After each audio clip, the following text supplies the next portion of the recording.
Hello, folks. Welcome back to Talon Bezuidenhout Africa. This is Chris coming to you from the East Coast. No, not that East Coast. This is not Durban or KZN, but rather the East Coast of the United States. I'm here in central Pennsylvania, bringing you an update about the apocalyptic fires taking place in Cape Town, South Africa. Overnight, things did not turn for the better.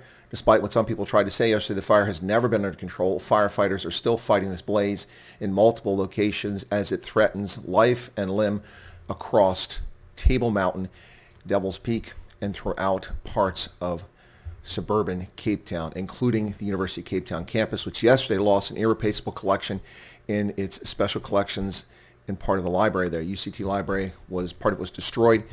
Good news overnight is that many of the irreplaceable collections were actually in a fireproof vault underground and were protected, and the shutters shut down. So much of it was saved, apparently. Still assessing that.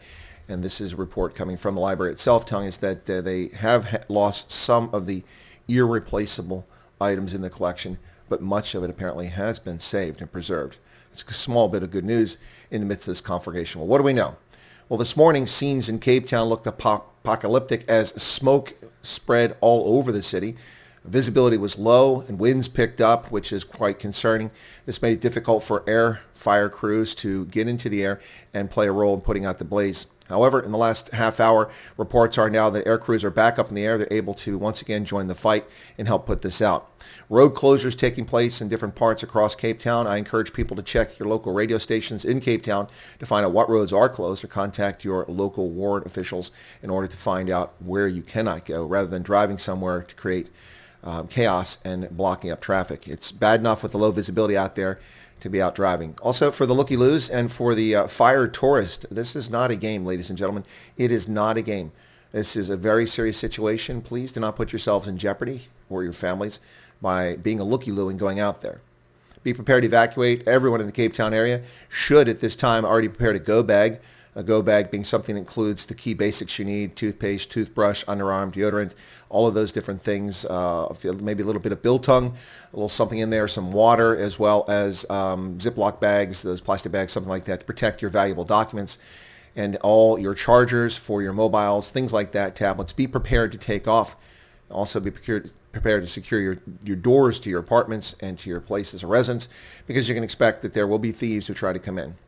Now, what do we know? We know that the South African National Park Service and Table Mountain Park have reported that the initial blaze is a consequence of a vagrant's fire left unattended in the national park. That's what they reported yesterday after an initial investigation.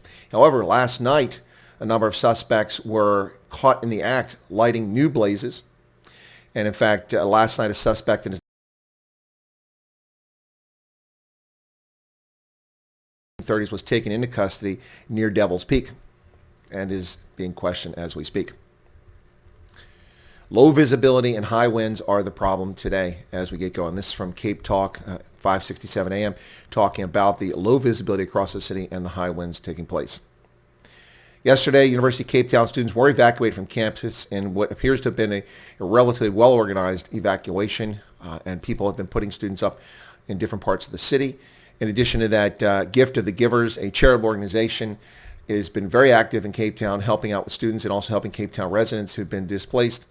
And in addition to this, along with the professional firefighters, a number of volunteer firefighters have played a significant role in helping reduce, contain, and control this blaze. So thank Gift of the Givers and the volunteer firefighters who are out there making a difference.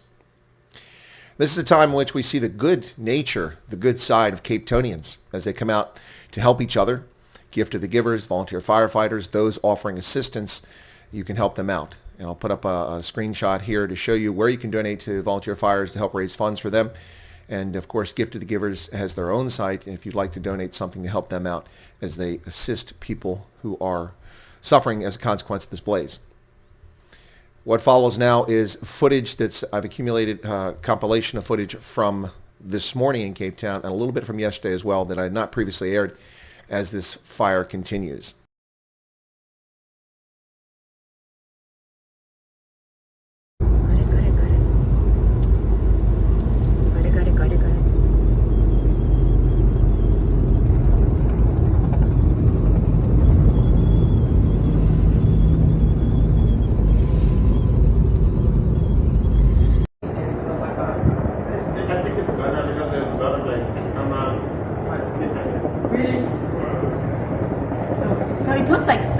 like that.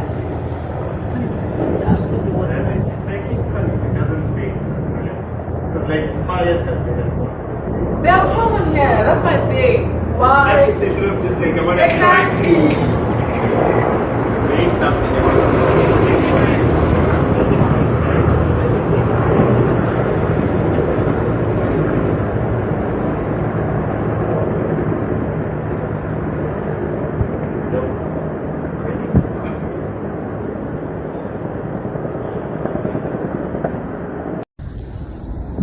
Top of Devil's Peak.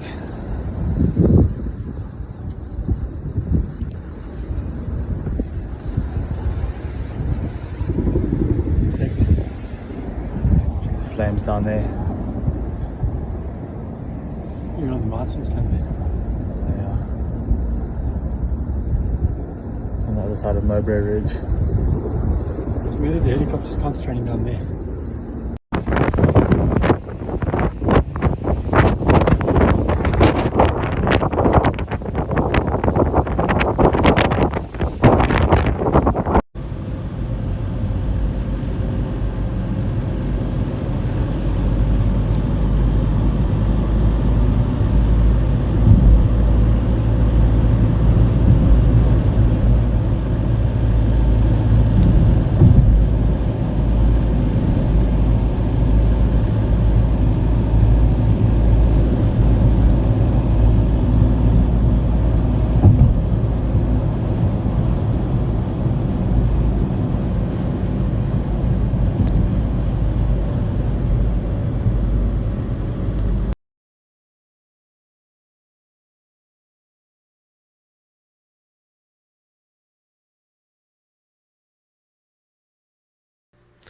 Folks, this is a mess. There's two things about this that I like to say. Number one, well, three things. Fire is not something to play around with, and it just shows the importance of a proper acculturation and maturation of children into adults to be responsible adults and know what they're doing when they play with fire, whether it's just lighting a fire to cook some meat or it's heating your home.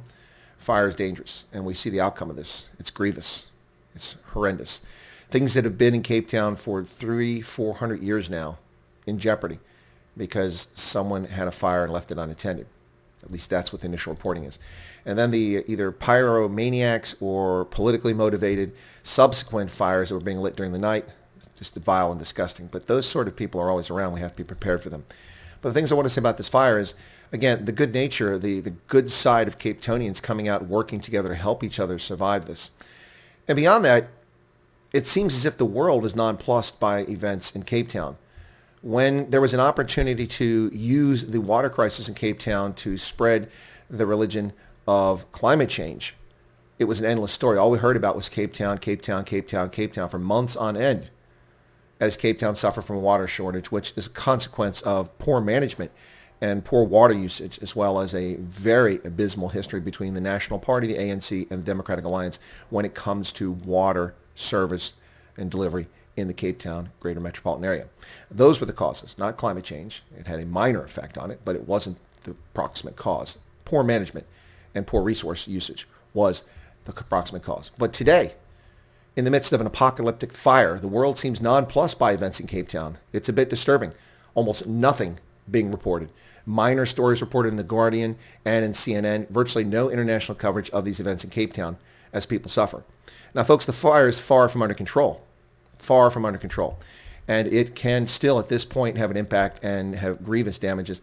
And the world not paying attention, it is quite surprising. As I mentioned, air support has joined ground crews fighting the blaze. The Bezuidenhout fire is slowly dying down, but it's still not contained. It's apparently 250 firefighters attending to those fires. And there's still many areas in the greater Cape Town area that are in grave danger at this time. Anyway, folks, that's it for the update on what's going on here. Just after 5 a.m. on the East Coast of the United States. Hang in there, Cape Town. And thanks to all the volunteers and all of those who are helping out, whether you're firefighters or delivering water, offering resource to people, giving a space for someone to stay. Thank you very much. Hang in there, folks. It's going to be a long day ahead with the high winds and low visibility. And good luck to the airborne crews as they put their lives in jeopardy trying to put out this blaze across the Cape Town area. Thanks, folks. Appreciate it. If you're not a subscriber to Chris Wyatt Africa, why don't you become one? Absolutely free. Smash that button right down to become a subscriber. And we thank you for your time and your patronage. Take care.